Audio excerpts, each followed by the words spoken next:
Hey guys, welcome to a new video of the Space Beetle.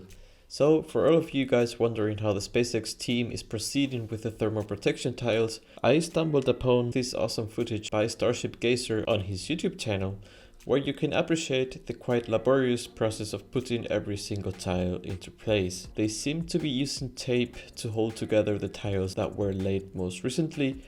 I am guessing this is because they use some kind of glue that has to dry.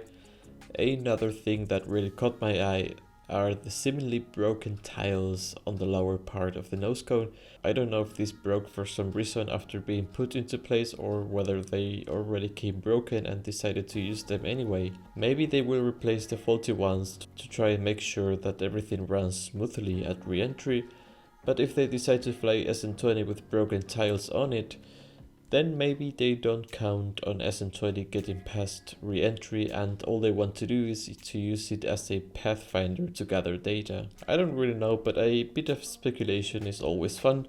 Let me know what you think in the comments down below. I would appreciate it if you could give this video a thumbs up if you enjoyed it, subscribe if you don't want to miss any of my future content, and I will see you guys soon.